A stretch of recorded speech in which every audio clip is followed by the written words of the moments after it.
Hi, this is Dee, and you're listening to my podcast, Let Me Clear My Throat. Here lately, I have been talking a lot about different forms of mental illness and disabilities, disorders, basically self identification, a lot of things that I have been going through, my own self personal experiences, and a little bit of variety of everything. Um, I have a few things that I am working on now that I would like to touch base on here in the very near future. However, since I am working on this project, I don't want to how do I say, I kind of like jump the gun, I guess, and get ahead of my research.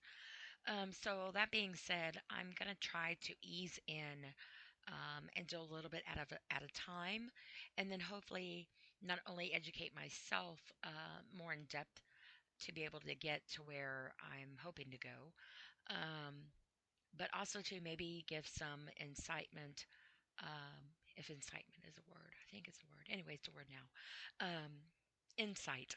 There, that's the word. Incitement. I guess we can make incitement a word. Anyway, the English language makes up words, anyways, right? So anyway, give some insight to others regarding particular subjects and areas. It might help educate, but it also might help give some information. But at the same time, too, I am all open to feedback because this is not necessarily an area of my expertise. I'm learning some of this as I'm reading it because I did get this from some websites. I know normally I've been free miking it a lot, but sometimes I like to print out my resources and cite them, obviously, because my information is usually as good as my resource. So, and nowadays that's few and far between on what's realistic and what's not.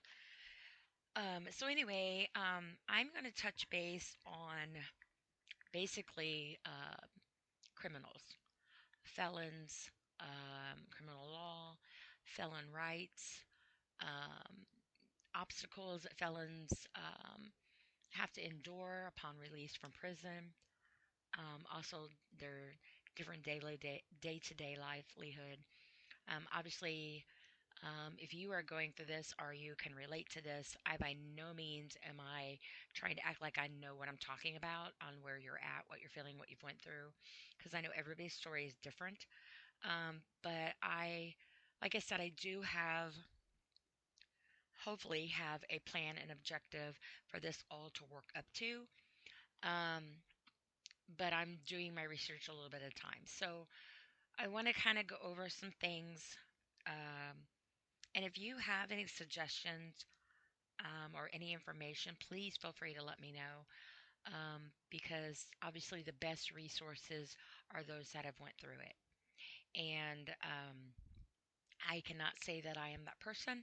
However, I do have some very, very close loved ones in my life that have and are.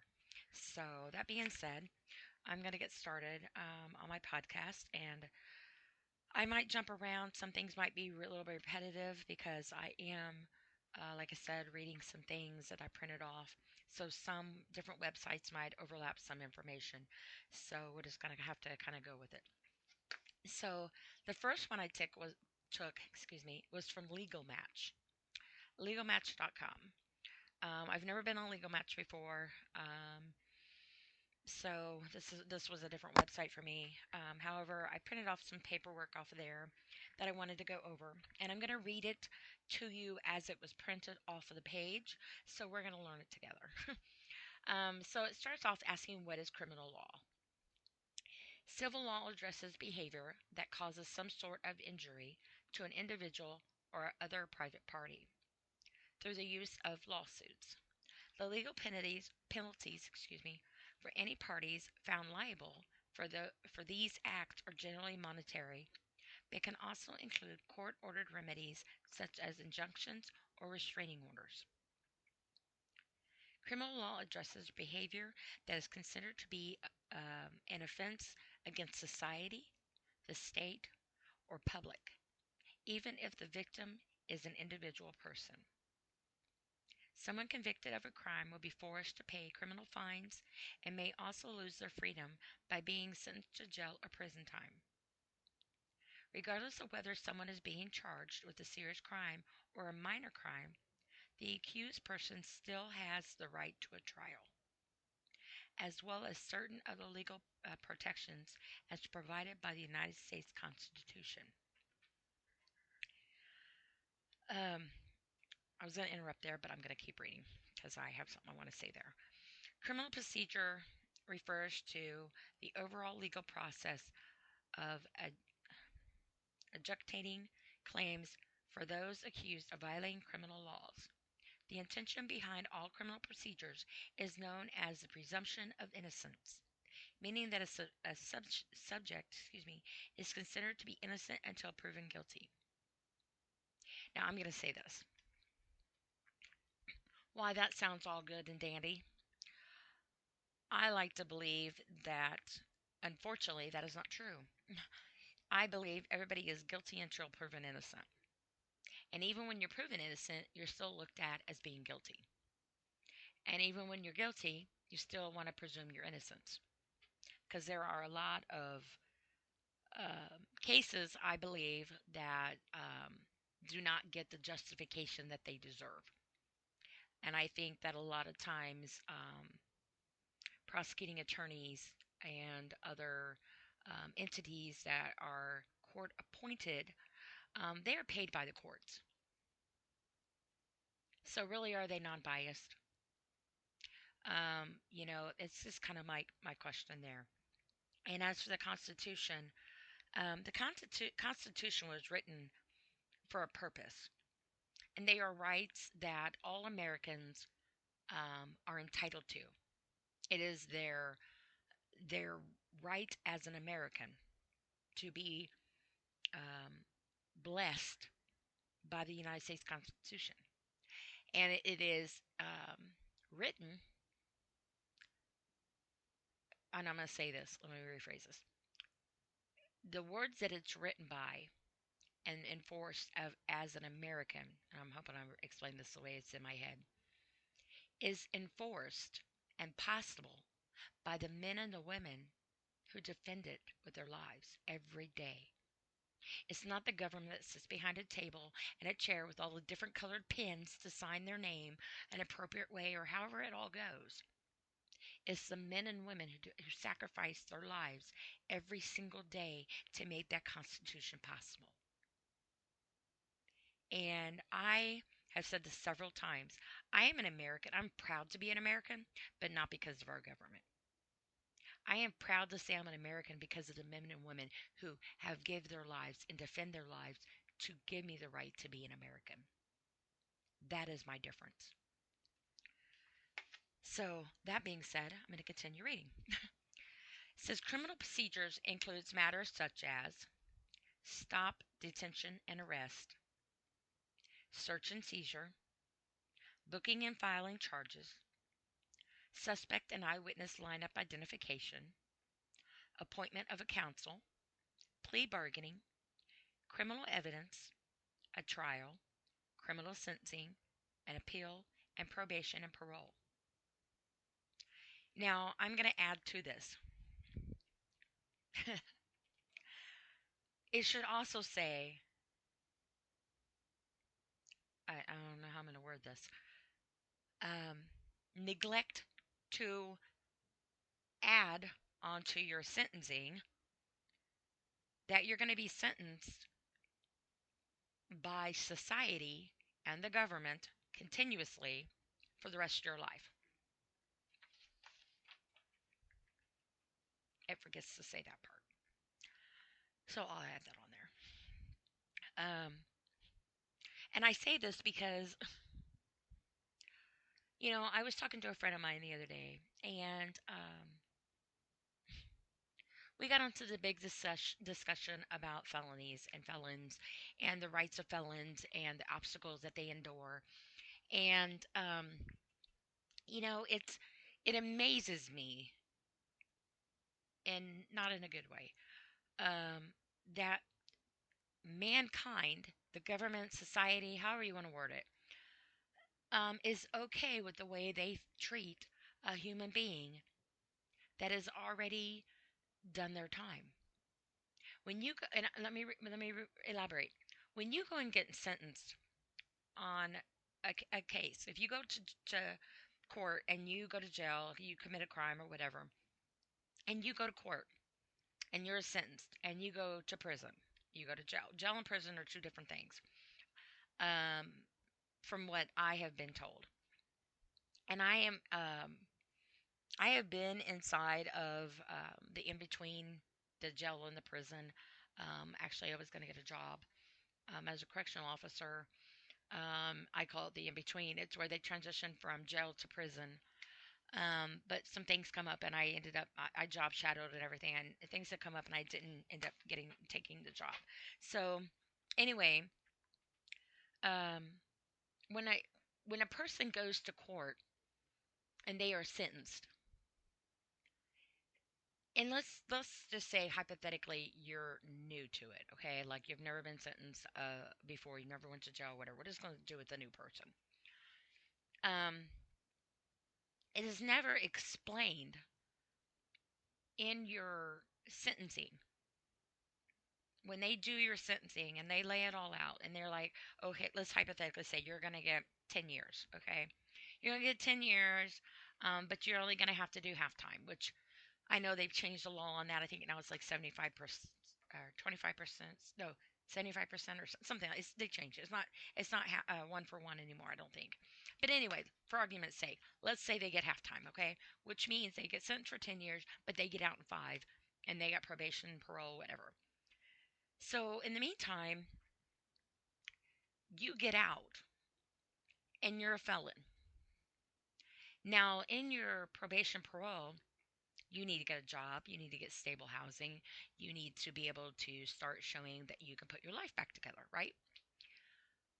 But they neglect to tell you when you're in your sentencing that's going to be close to near impossible to do because you're going to have restrictions on getting housing, you're going to have restriction on getting a job, you're going to have restrictions on possibly being able to have a license and get a vehicle. And even though, say, you have been in prison because what is going to hypothetically say back child support. So you got somebody with back child support, and then you got somebody in there for, say, murder. Or not, let's say murder, because murder is a higher than 10 years. Let's just say burglary. Okay? So you got somebody that was in there for back child support, and somebody that was in there for burglary. They're going to come out of prison with the same obstacle of putting their life back together. So you got somebody who committed a nonviolent crime and a violent crime, and the limitations of putting their life back together are going to be almost slim to hardly at all. Because finding a landlord or a place to rent to you is going to be next to impossible. Finding a job that will take the chance to believe in you is going to be next to impossible. And if you're, say, back on child support, hypothetically, you might have your license suspended, and they might end up putting a lien on your vehicle if you have a vehicle, but yet you're expected to get back and forth to work and have a home and pay any money due.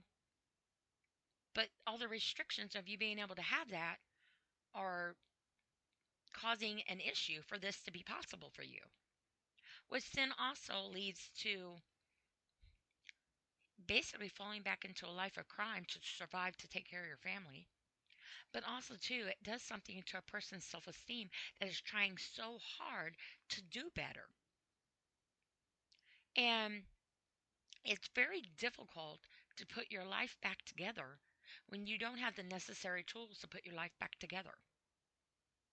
And you have your constitutional rights taken from you, but they neglect to tell you this in your sentencing. That, oh, on top of your 10 years and your probation and any classes you have to do, on top of that, you're losing your constitutional rights of this, this, and this, and this. And that should be included in your sentence.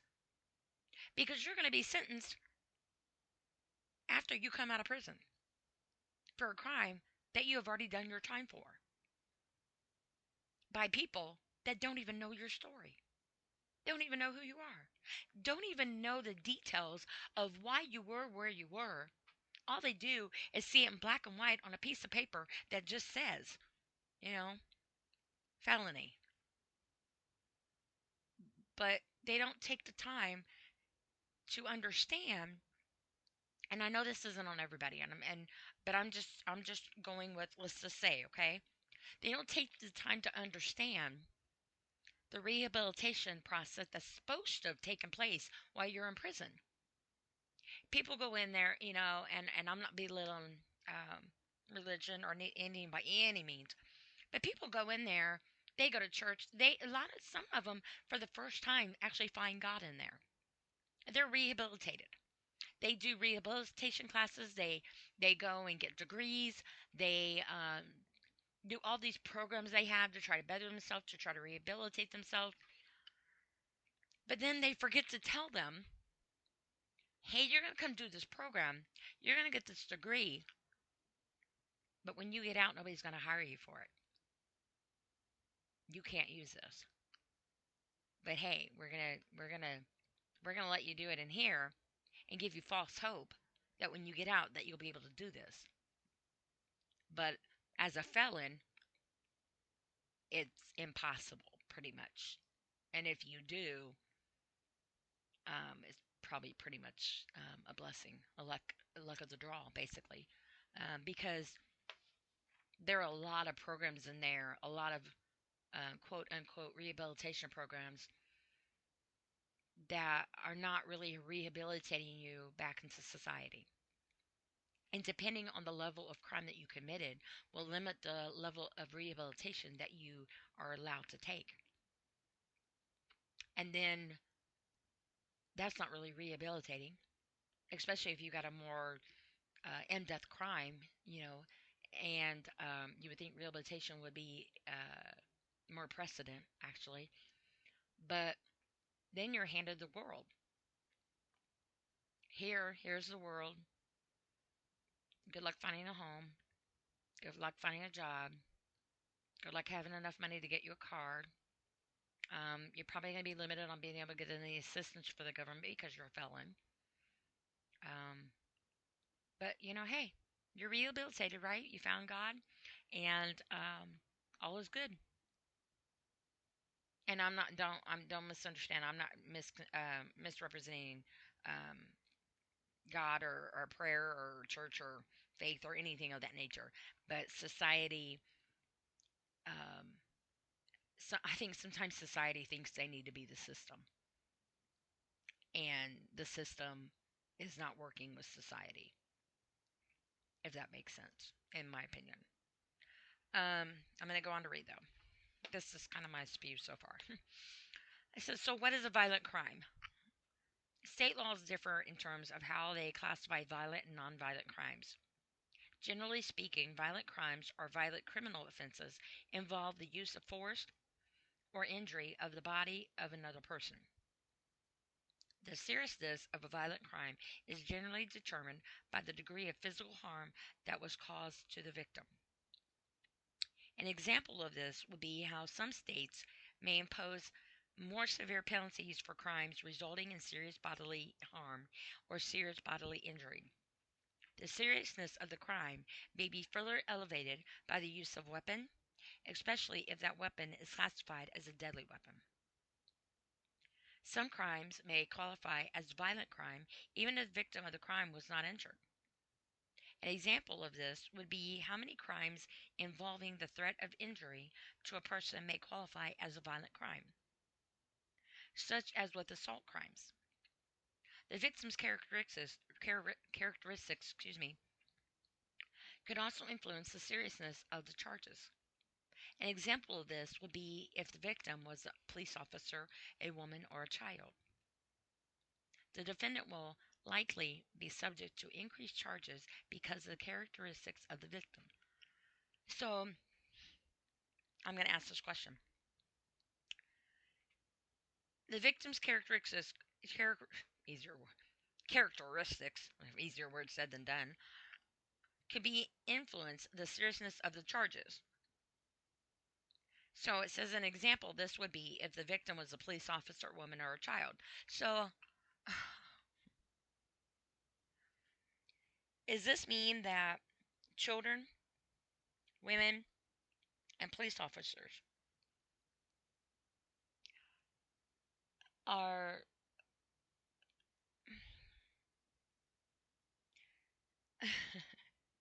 are the only ones, I guess, that it makes it serious.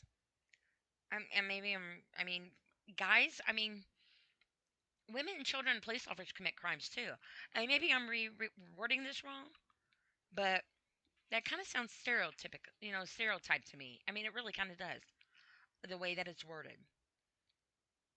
It says an example of this would be if the victim was a police officer, a woman, or a child. The defendant will likely be subject to increased charges because of the characteristics of their victim. So, because to be a police officer, a woman, or a child, then their charges would be increased because of that. So, if it's a guy, it's not, I mean, it's not any more important. It's only if it's a woman, child, or a police officer. Well, that's very, how do I say it? That's wrong. That's just wrong. Um, it shouldn't, I mean, that sounds very stereotyped to me. Very discriminating, in my opinion. Okay, this goes on. It says a violent crime belongs to the class of crimes containing some elements of violence. Element of violence. Threats of harm, especially when immediate and can cause genuine fear, can also be considered violent crimes under special circumstances. Violent crimes are set in contrast to other types of crimes, such as property crime, because the other party does not get injured during a property crime.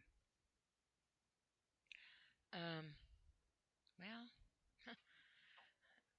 so anyway, it says different violent crimes categories vary based on jurisdiction. However, in general, violent crimes may include assault and battery, robbery, which can be defined as theft combined with the use of force, various types of homicides, including murder and manslaughter, kidnapping, domestic violence, sexual assault and abuse crimes, false imprisonment, and armed robbery.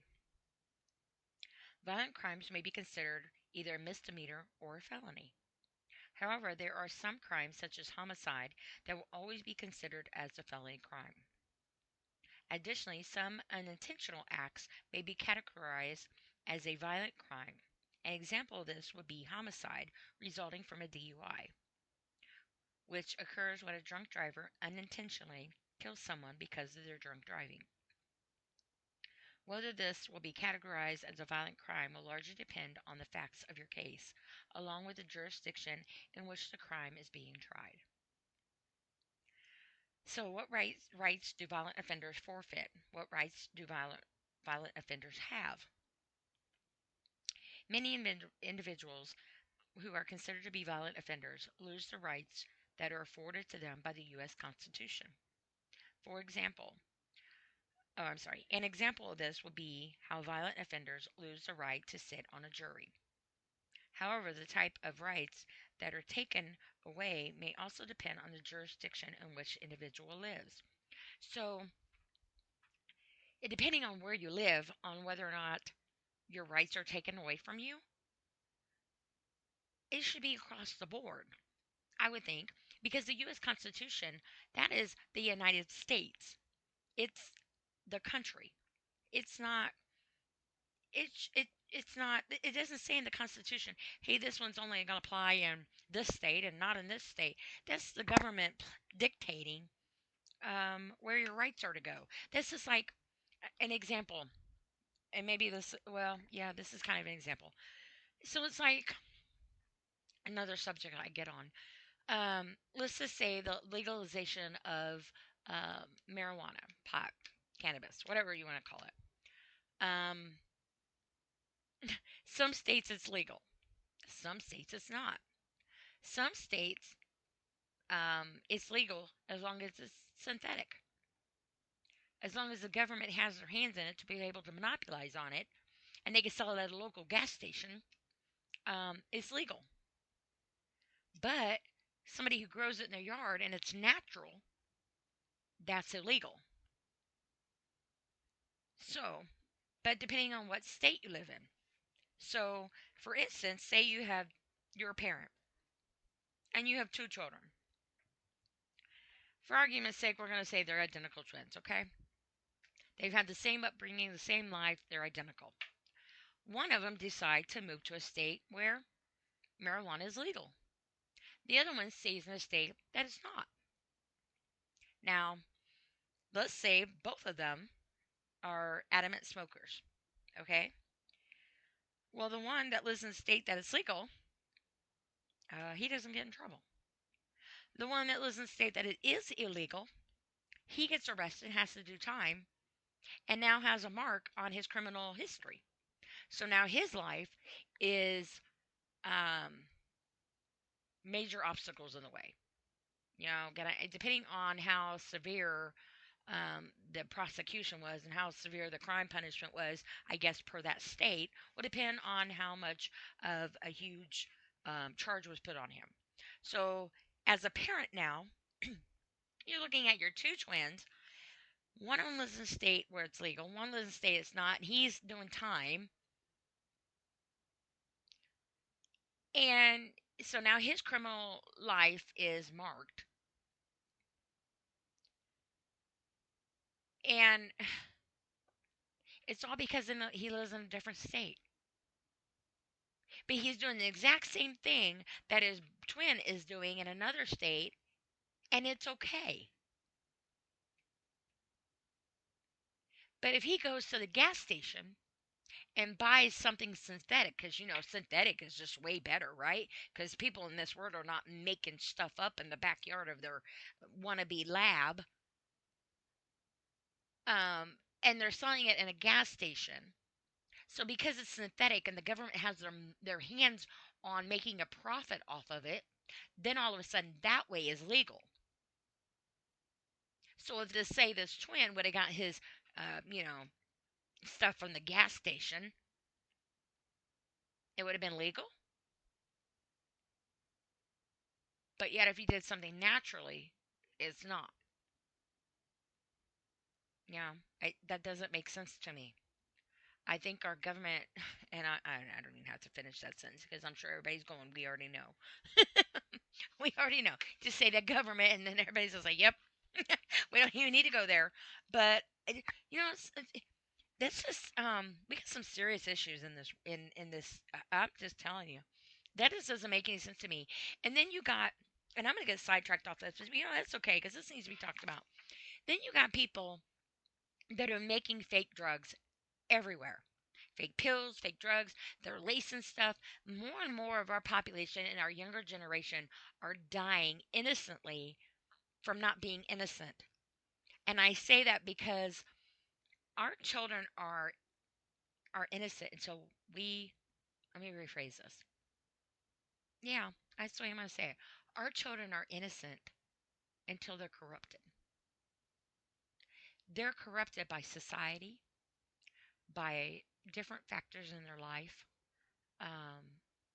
sometimes family upbringing, sometimes their school system, sometimes their friends and their neighbor, sometimes by movies and television, sometimes by music. It's a variety of everything. Now, I'm not saying we all are going to be June and Ward Cleaver, if y'all know who that is. Um, I'm not going to sit here and vacuum with pearls on, but at the same time, too, we need to realize that the education that we need to give our children doesn't necessarily always need to come out of a textbook. Because teaching our kids history and things about our country, yes, it is important. It is important because a lot of our generations nowadays are offended by so much that they're taking our history away. They're taking away cursive writing. That's a second language. Cursive writing is a form of a language. And you're going to get to the point where everything is going to be so electronic that your signature is going to be made up by a computer generated signature. So then your signature is not even going to be authentic anymore. It's going to be computer generated. So how secure is that really? My youngest daughter, when she had to, somebody told her to sign her name. She's like, I don't know how to sign my name. I can print my name, So she had to practice how to do cursive to sign her name. And she's like, I can read cursive, Mom, because of you. Because I print and write cursive. I do both. In the same paragraph. Depends what move my hand takes. But I had wrote this one person one time. Um, it was a younger generation. He was in jail. He was in prison, and it was a friend, a family friend, and he wrote me back and he said, for future reference, please try to print because I can't read cursive. He said, I made it out for the most part what you were saying, but can you please try to print because I can't read that. It's a foreign language. And he's in his early 20s. And it's sad to know that our generation is having things taken away from them. So all these important documents and all these things that parents are writing or famous people are doing or influencers are doing, whatever, if it's written in anything but print and legible print, our future generation is not even going to know what the heck they're even looking at, and they won't even know how to translate it because Google never understands. And Google's got way too much control over this world, way too much control over this world, and that's a whole different podcast. So I'm gonna finish reading this. Let's see, where was I? It says, so what rights do they forfeit? What rights do they have? Many individuals are considered to be violent or criminals, offenders, lose the rights that are afforded to them by the U.S. Constitution. Oh, I read that part, didn't I? No, I already read that part. Sorry. Okay, as a violent offender, you are generally prohibited from legally possessing a gun. As such, many jurisdictions require firearm dealers to conduct a background check prior to selling a gun in order to ensure that the person purchasing a gun is a nonviolent offender. Now, I have a lifetime gun permit, okay? And I don't know if it's true. I was told this, and I don't doubt it. But now they're getting it to the point, and I don't know if it's across the board of the whole country or if it's just certain states, but you don't need a gun permit to have a gun now. So if that's the case, there's no background checks being done. And so, say you have somebody that is a felon, comes out of prison, stays with somebody that has a lifetime gun permit or a gun permit or whatever, or has the right to carry a firearm, then that kind of puts a little bit of dilemma in there. Now, obviously, um, the person that has the right to carry a firearm, I mean, obviously, they should be able to have the constitutional right to have a firearm, as long as they don't have it in um, the ability for the other person to have access to it. Well, if the person has it on them, I mean, it's kind of a fine line, but it goes to also ask the question, if somebody is behind in their child support, what does that have to do with them having a firearm?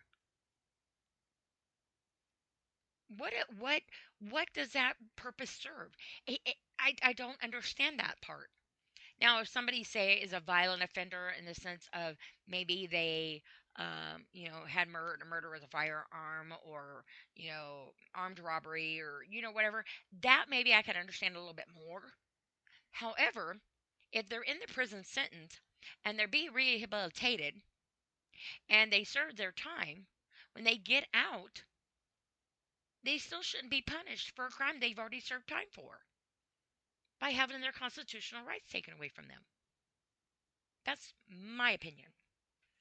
Um, and I'll end up getting on that subject as much as I get on the subject of veterans and being homeless.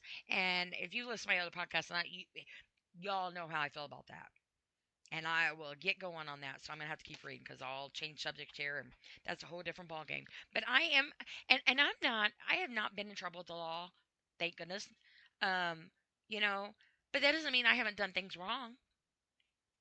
Sometimes I said this to my friend the other day. There are more innocent people sitting in jail than there are not in jail because they, either one, didn't get caught, or, Um, I guess it's not who you know, you know. I guess, or who you are, or how much money you got.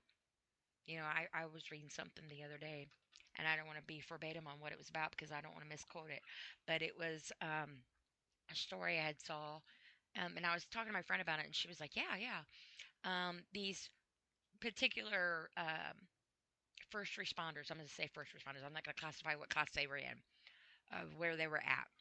First responders had done something illegal. That was a felony, and there were four of them.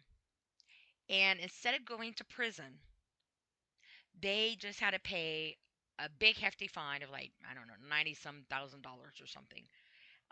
They could get their felonies expunged and not do jail time, and their um, sentence was paying the fine.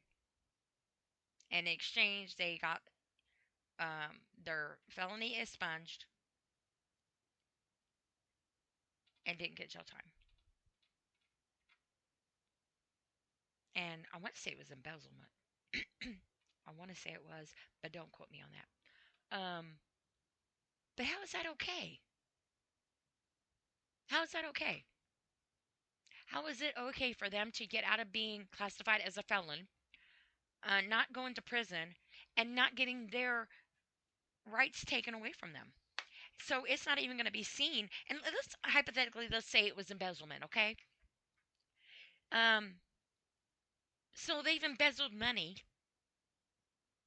and it's okay for them to go somewhere, a job, find a home, or whatever, get a car, credit cards, whatever the whole 9 yards, okay?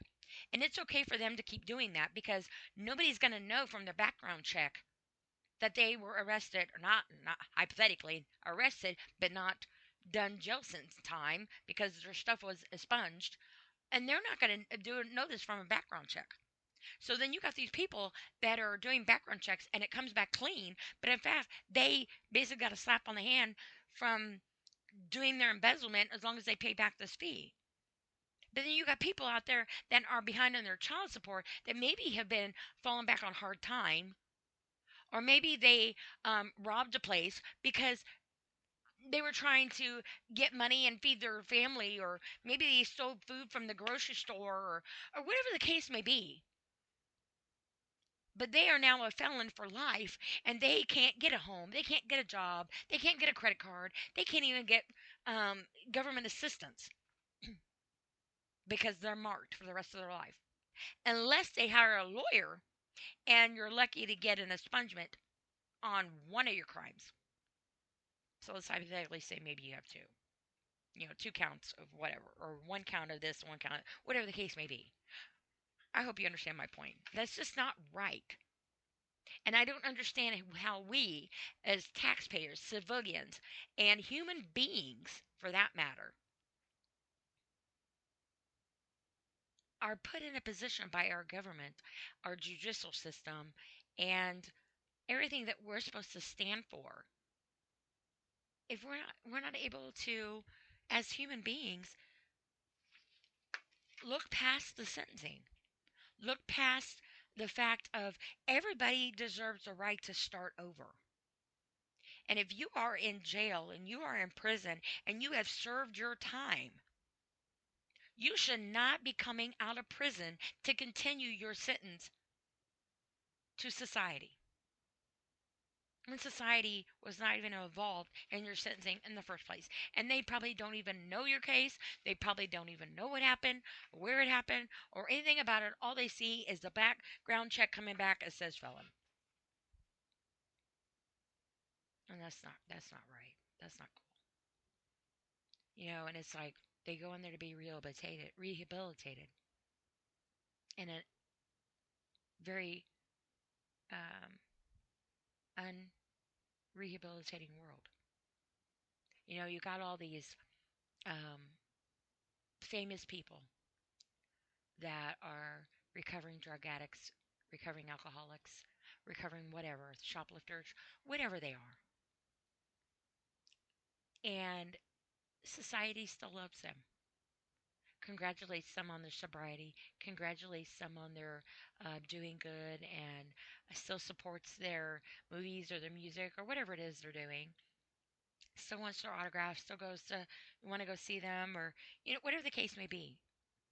And then you have somebody's um, family member or neighbor or child or first responder or teacher, whoever it may be, a common human being of the world. And I don't want to say a nobody because nobody's a nobody. Um, everybody is somebody. Let me rephrase that.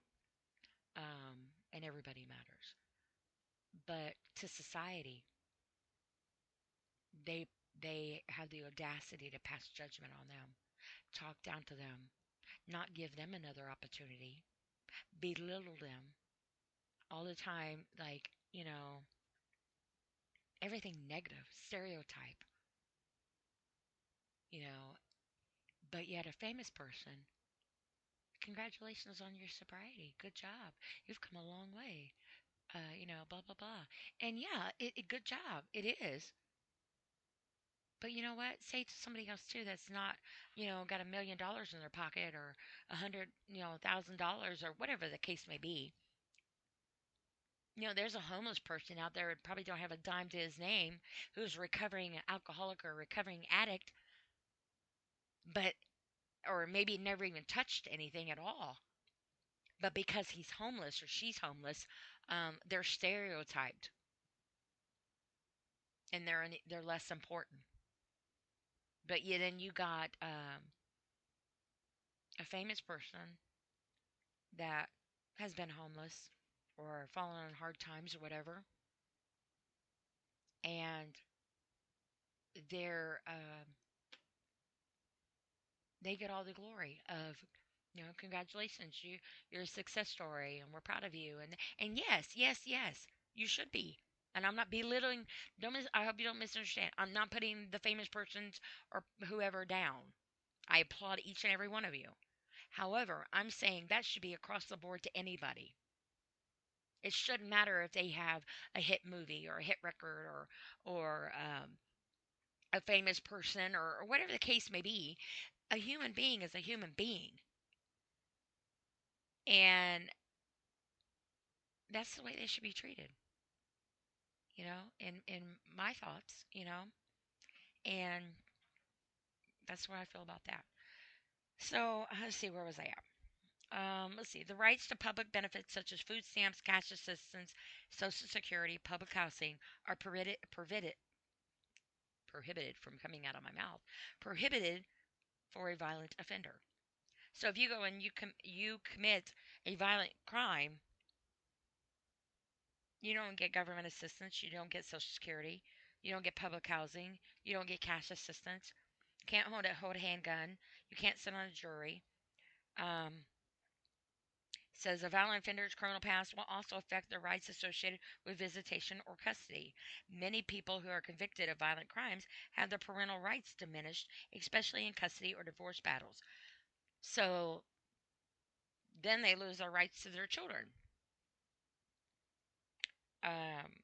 Whether a violent offender can regain some of their rights after leaving prison largely depends on the state in which they live.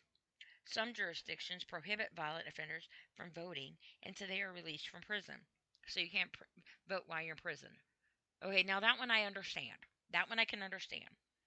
While other jurisdictions ban voting for life because of the violent crime. However, violent offenders retain the right of the U.S. passport.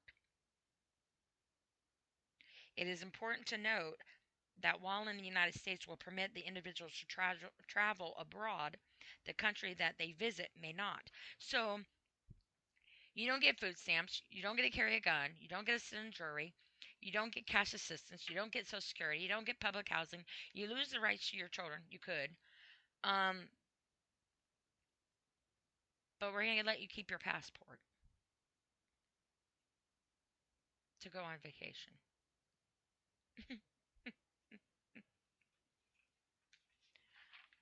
What is wrong with this world?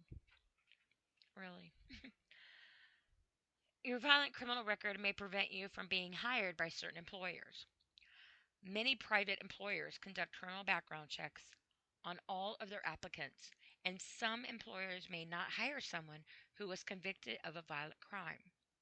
Violent criminals are also prohibited by the federal government for the following professions: teaching, law enforcement agencies, military, and childcare.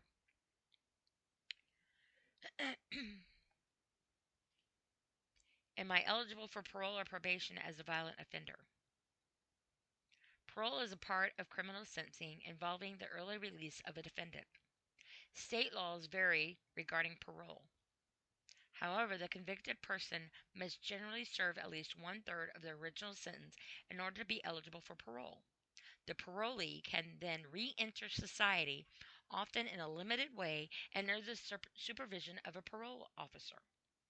The parolee may need to meet certain requirements such as staying out of legal trouble, meeting regularly with a parole officer, and performing community service acts.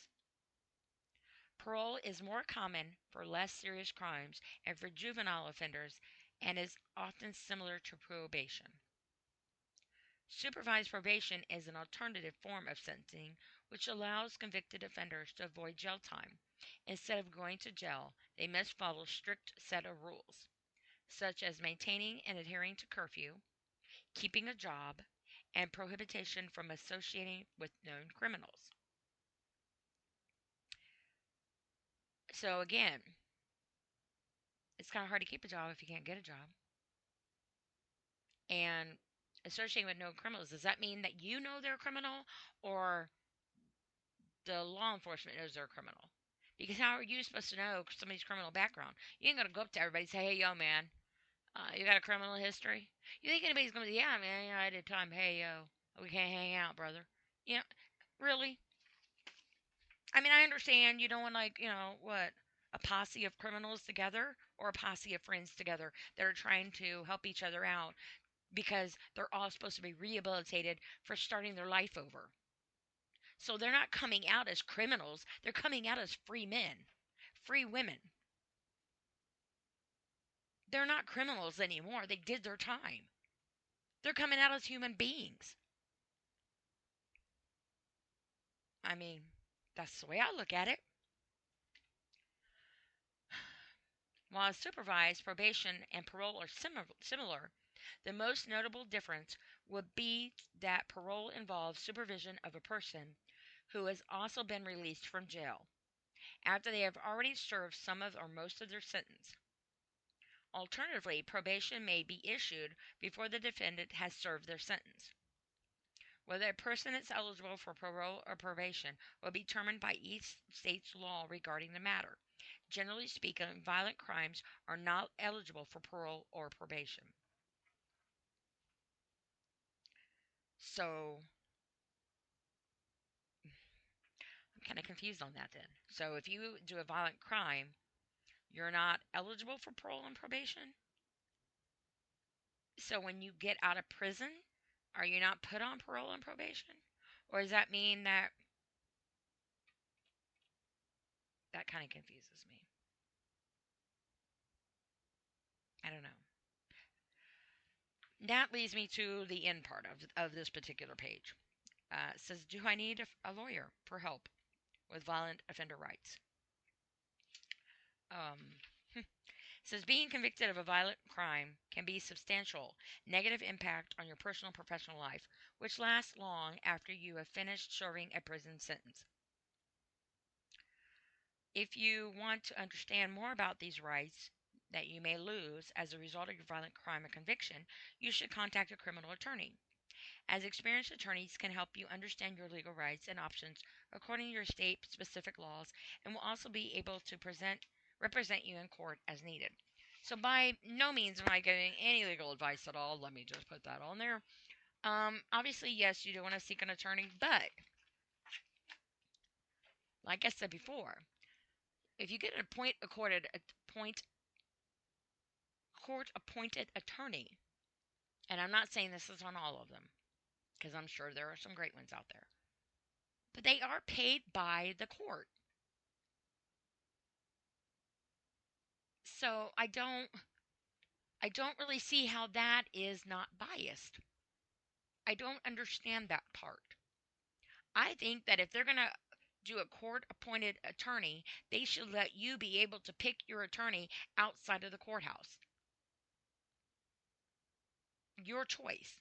You should have the right to be able to pick your attorney and not have the attorney be paid to you by the courthouse that is trying to prosecute you.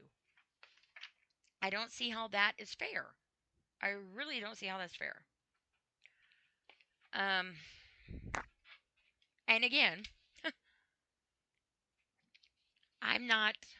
Um, I have not been on that side of the wall of sitting um,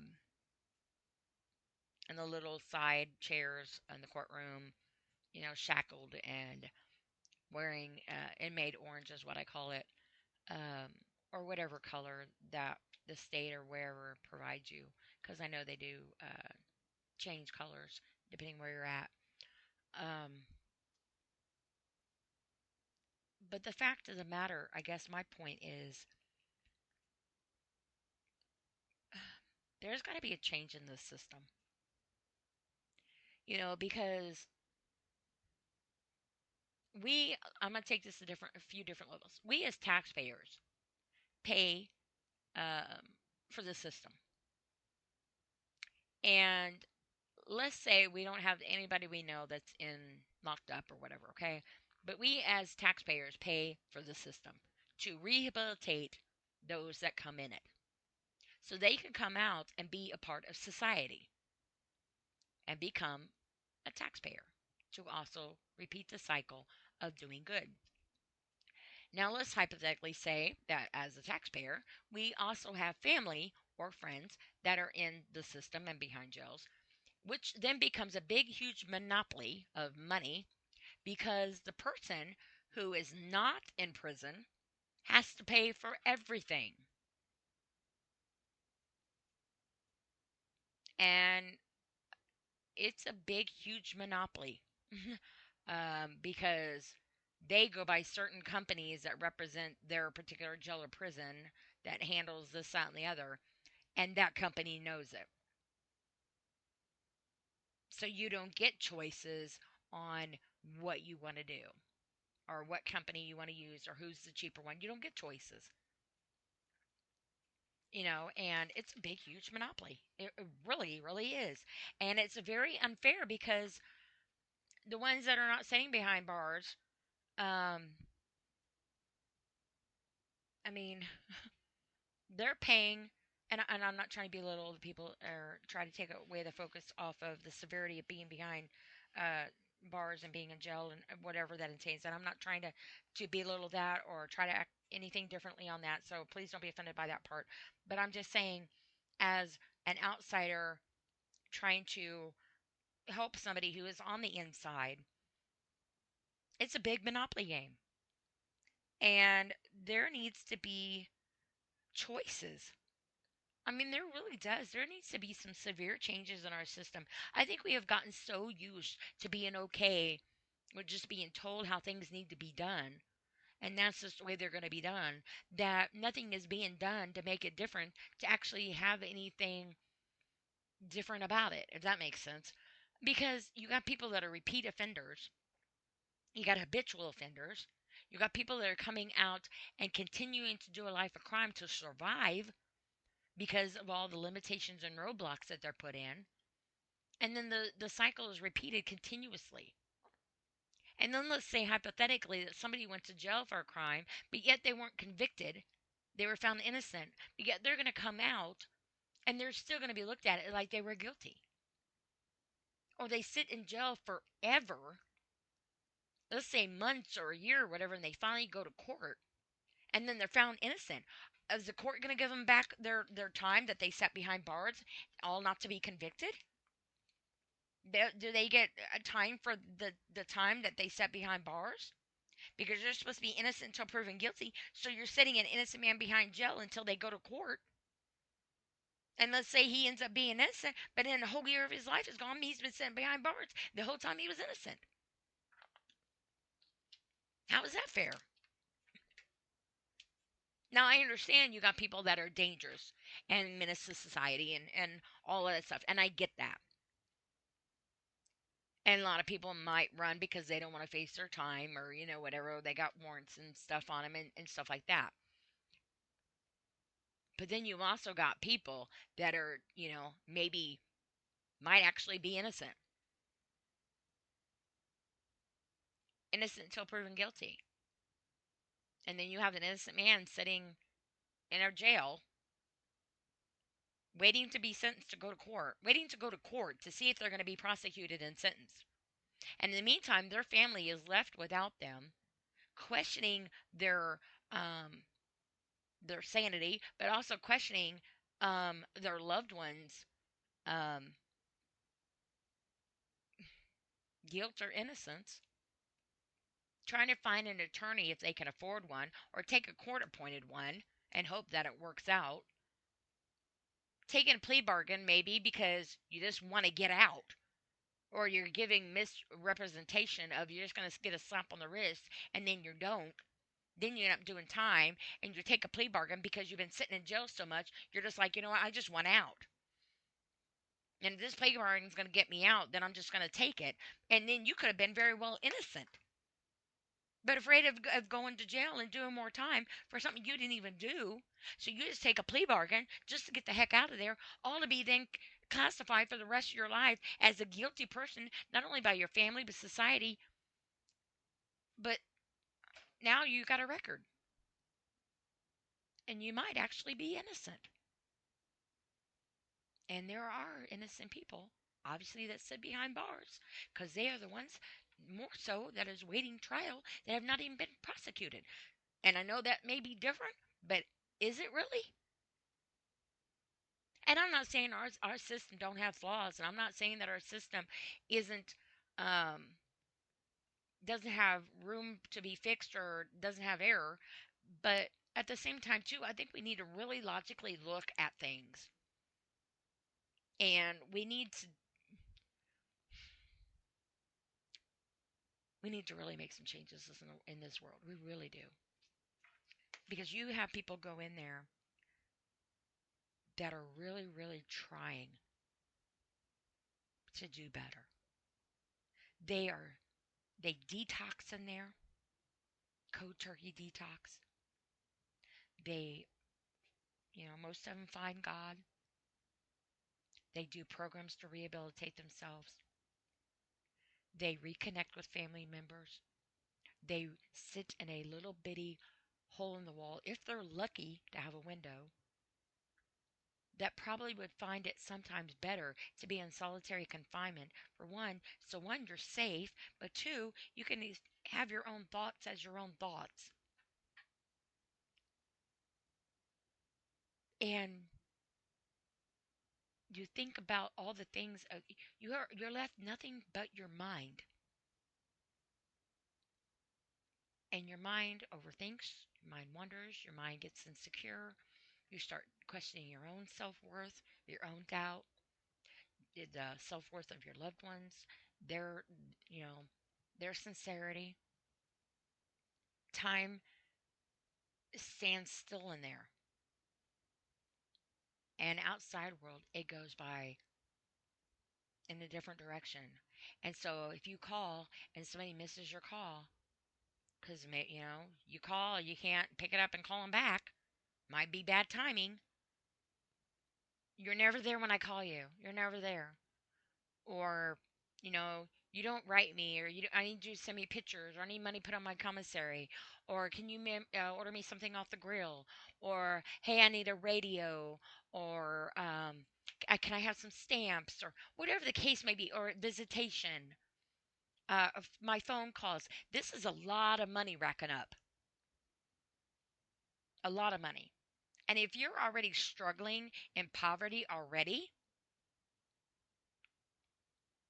then your resources are very limited on what you can offer your loved one that's sitting behind bars, that is needing you more than ever. and then it makes you feel like um, a piece of poo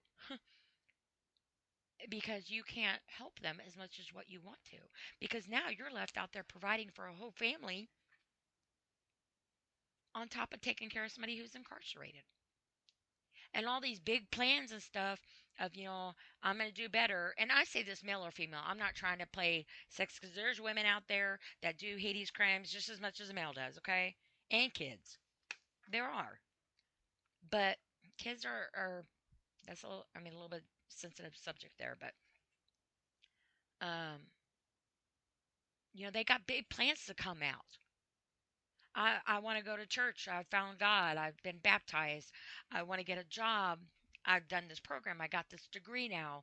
Um, you know, I've realized how much you mean to me and how much I've missed you, and I want to be able to get a place and go places that we've talked about. And I've lost so much of my time that I can't get back, that I don't want to take any more chances of not being able to do things with you because we got a lot of time to make up for. I'm gonna get me a good job, and we're gonna save some money up. We're gonna buy the house we've been wanting. We're gonna get that car that we've been wanting. I've got this new degree now, so I should be able to get a good job when I get out. Um, you know, I'm sober now because I've been here and I've detoxed, so I'm not on anything no more, and I'm sober and I'm clean. And you come out, and the world says, "Whoa, wait a minute, wait a minute, wait a minute. What do you think you're doing? You want a job where? And whose home you think you're gonna live in? We can't approve this loan for that car. Oh, your credit report is not reliable. It says here you've been convicted. You've done time. Can you account for your time loss here? Or so you're restricted on money, and you know maybe the way you were surviving before, you were like, I don't know what's the slang, slinging or whatever. So what, do you fall back into your way in order to survive, take care of your family, and just pray to God that you don't get caught again? How is that fair? How is that fair? How is that right? When you come out of there, you have served your sentence and they release you. That's exactly what should happen. You shouldn't have limitations on your freedom when you're supposed to be free. You've already served your time. You've already served your sentence. You've already been processed. You've already done your due diligence, or whatever the freak it's called. Maybe that's not even how to word it, but you've paid your dues. And now you come out into a world that wants to continue your sentence and manipulate it to what works for them. Now, I understand that people have the right to protect themselves, because this today's society in this world today is, I'm not even going to say it's just crazy. Gone to hell in a handbasket with a bow on top of it, But um, people do have the right to protect themselves. At the same time, too, though, how is anybody supposed to how can you tell and know somebody is not the same person unless you give them a chance? Because that's what being in prison is supposed to be about: rehabilitation and redirection, and trying to provide a better way of life for when you are finished with your sentence, to come back out into society so you don't recommit a crime to come back. That's my thought. Now, I have printed off some more stuff, but honestly, I'm gonna wait to read this because, like I said, I'm gonna do this in different sections because this is such a big, huge thing. Because this is the way of the world, and there are many, so many people that go in and out of the system. Um, and I actually I'm going to spin off here just a little bit and touch a different direction, actually, because it just reminded me of this other paper that I had. Um, so let's talk employees and employers, okay? So I got this off of, oh, where did I get this off of? Hold on here. U.S. Chamber of Commerce. I knew it was on here somewhere. It's called the Federal Bonding Program. You have the Federal Bonding Program, the Work Opportunity Tax Credit, which is a federal tax credit. And so basically, in a nutshell, if I understand this correctly, this is a program that is a federal program that compensates employers hiring felons. And I'm going to read this.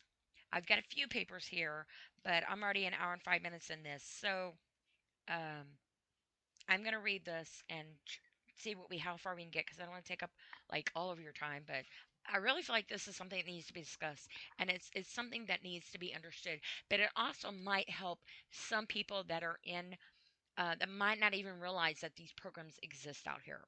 So if you are a felon or convicted of something that's hindering you from getting a job or place or whatever the obstacles may be, especially a job, and you don't know this, this might help you be able to have a little bit of, I want to say leverage, but leverage for employers and an incentive, if you will, to hire you.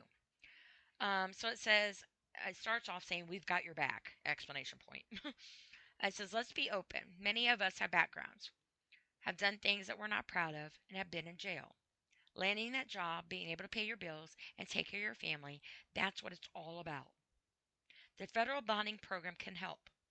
We can provide fidelity bonding to the employer who hires you, providing a sense of security for the 6 months of your employment, for the first 6 months of your employment. It's easy and provided to you at no cost." So what they do is they come into this employer for 6 months. Okay, so basically, because I read this and I underlined some stuff on this. Let me finish reading this, then I'll come back to where I'm at. Okay, because it's not this particular page isn't very long.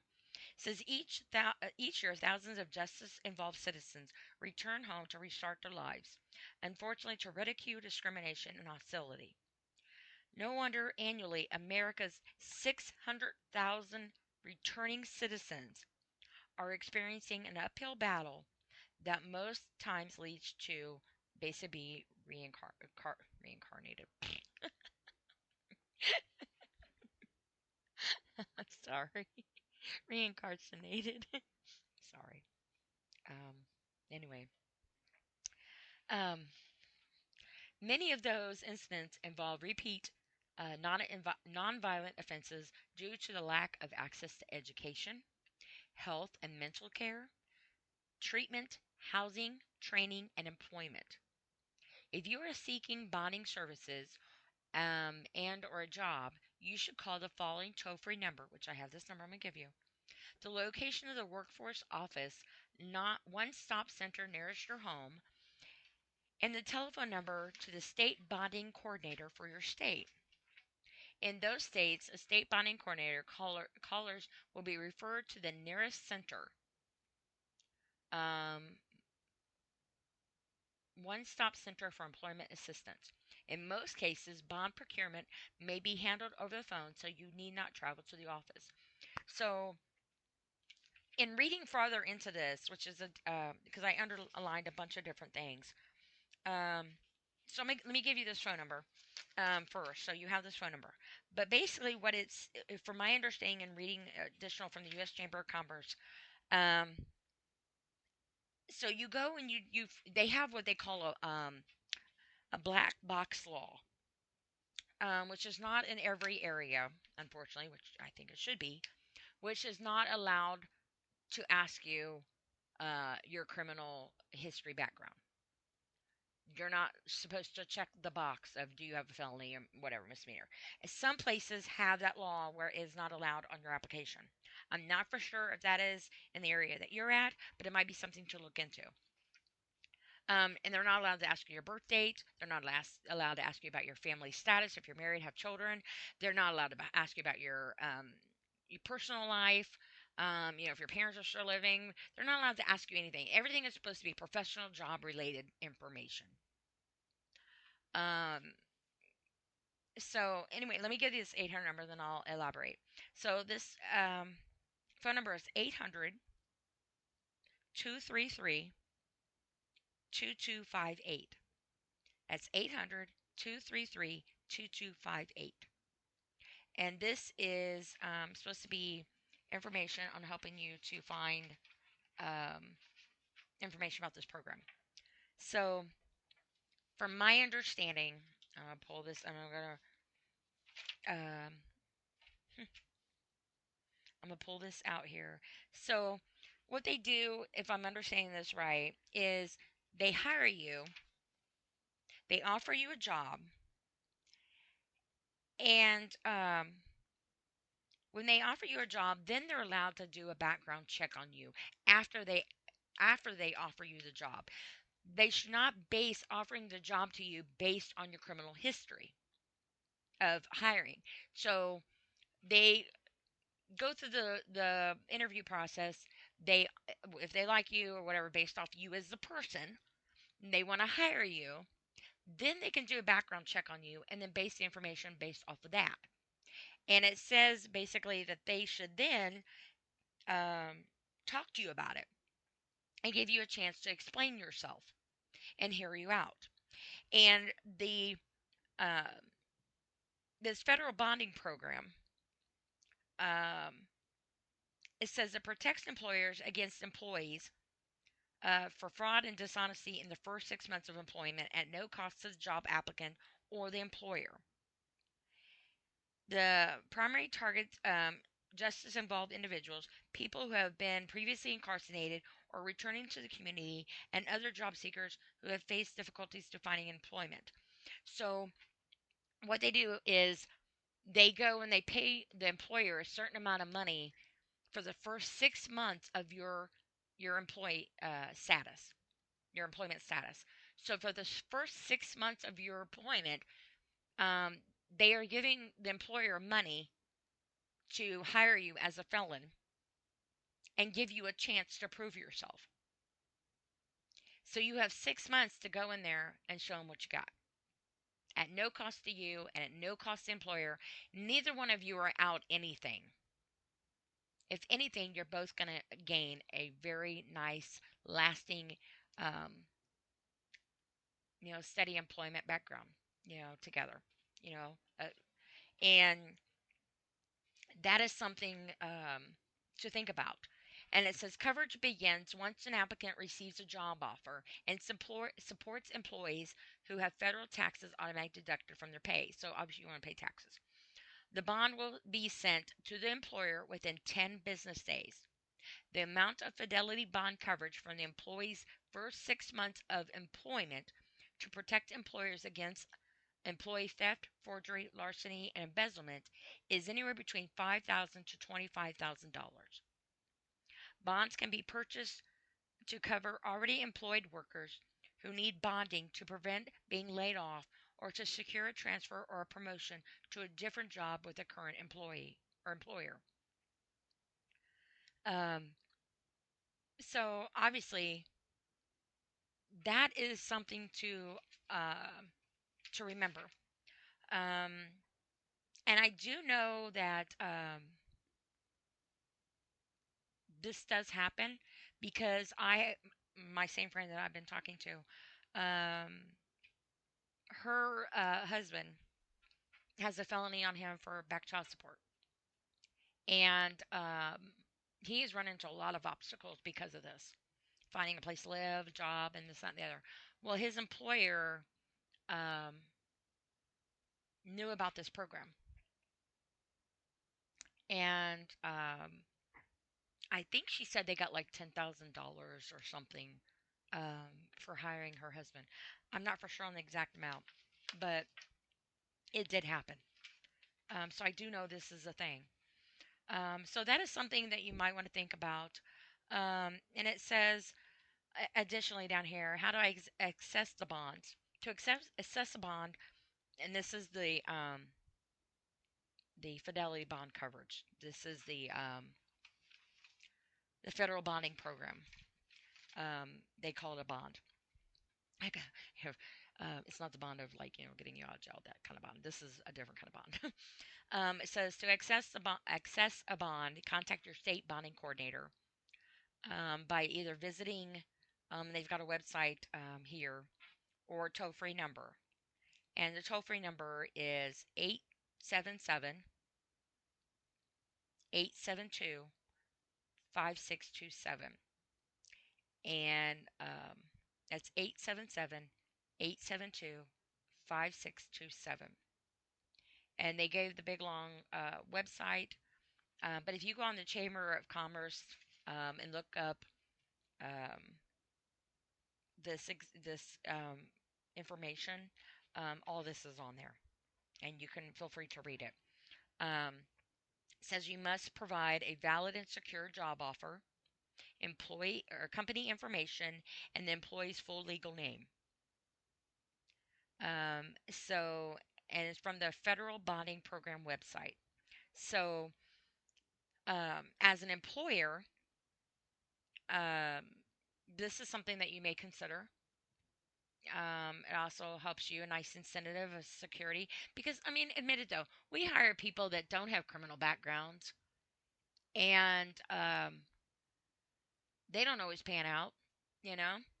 So at least here, you're giving somebody an opportunity to be able to have a second chance at life, and it's at no cost to you. Instead, you're getting an incentive out of it and getting some money put in your pocket to give this particular person 6 months to prove themselves to you and also to themselves. Because if they were to get a job, that's a big, huge self esteem booster for one. But two, they have a sense of security left now into the world and actual hope of actually being able to take the rehabilitation that they tried so hard to achieve and actually make it into a reality. So maybe you can look at it that way. And as an employee, go in there and show them what you got. Go in there with your bad, no, I don't want to say your bad self. Go in there with your good self, but slang term, I guess, bad self. Go in there and show them what you got. Show them what benefit you bring to that table and give it all you got. You might surprise yourself on what you can do, and in a good way. Because the biggest and most hardest thing to believe in, I feel like, is ourselves. And when you come out of somewhere where you've been told what to do, where to go, how to go there, and when to take a shower, when to even go to the bathroom, when to go to bed, when to get up, when to eat, you know, when to this, when to that, your whole life is dictated and at the mercy of somebody who is not on a power trip, and you come out, show them what you got, and don't give up. And I know that's easier said than done. And I'm not going to pretend like I know what it's like to be you. But I do know that there are some success stories out there in this world too. And that doesn't mean you can't be one. And the greatest students are teachers, and the greatest teachers are students. And when you're both, you can be a really great rehabilitated mentor for somebody else that needs someone like you. Find a positive place to put your feelings, to put your state of mind, to put you, have a positive outlet, whether it's giving back to somebody else, being a mentor, um, whatever the case may be. You can be a volunteer, somewhere, and sometimes you can be a volunteer somewhere, and that can also get you in the door of something. And I do know that unfortunately sometimes, We are limited on educational resources if you do have a conviction of some sort. But that doesn't mean there's not opportunities out there for you. And I'm not going to pretend that I don't know that there aren't roadblocks because this is the whole reason for this podcast. And why I might not have ever sat behind those walls. I had 4 people in my life that were really close to me that were all incarcerated at the same time at different facilities. And you talk about keeping up in that monopoly world financially. And I know what it's like to be on the outside looking in and looking on the other side of the glass and the other side of that phone or trying to get that contact hug. Been there several times. For years, I've been there. I might not be you, but doesn't mean I don't believe in you. So please keep your head up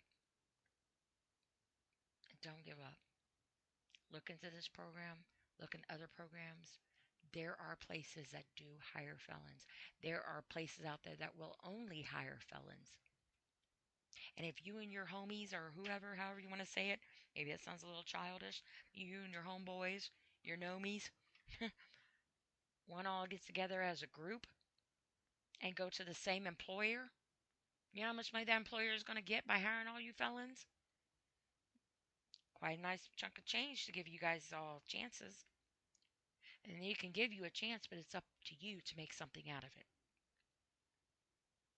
Don't go backwards. Backwards didn't work for you. Put it in God's hands. Believe in yourself. And I pray that everything ends up getting better in this world, not only for you, but everybody else involved. But it's got to start somewhere. And keep putting people into a system that is just a revolving door isn't where it's at. And if you are struggling with something, your mind is playing tricks on you, or you having severe PTSD, or whatever the case may be, there are resources out there for you. I might not know what they all are, but they are out there. Your mental state of mind is just as important as anything else. And I say it in every podcast, or I try to. 988 is a suicide prevention line. They do have resources and people that can help direct you to get you help.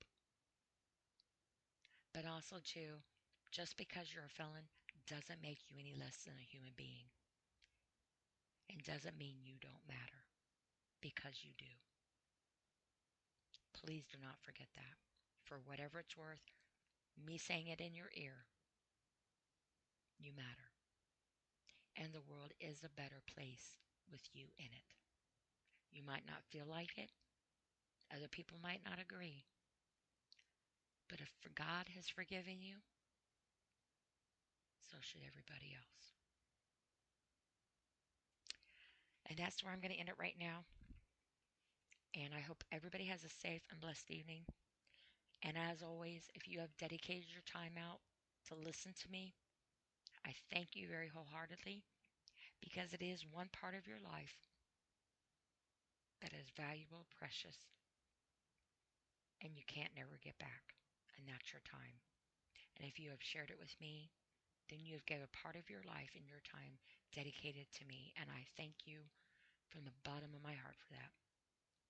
And again, if you have any comments or any suggestions or any information, please feel free to share.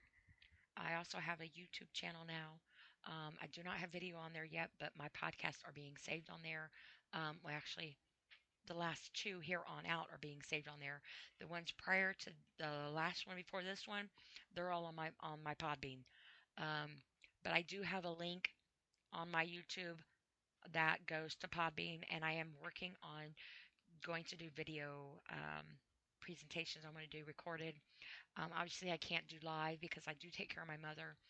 And there's times that I have to stop to go help her or do something for her. And if I'm doing a live thing, that's just not going to work. You guys are just going to be staring into the air if I'm not in here. This way I can pre-record it and I can pause it and I can come back. I do plan to have guests and stuff eventually. So it is in the works. I am trying to work with that. But my YouTube channel is the at sign at DDEE. Let me clear my throat. So if you go on YouTube and you put that in, it should take you to my beautiful page of my beautiful picture. And then of course it just has like my picture and my me talking. So yeah, feel free to check me out, save, um, pass it on, however you do it. I'm still trying to learn all this. So um, anyway, I will end it now because I'm gonna start rambling. And I do hope everybody has a safe and blessed evening. And again, 988 Suicide Prevention Line, helpline. But there are also other resources, excuse me. And the federal bonding program is 800 233 2258. So, I hope everybody has a safe and blessed evening. And I will hopefully do another podcast here soon and kind of pick up a little bit more information that I have. So, stay tuned for that. Have a good night. Thank you.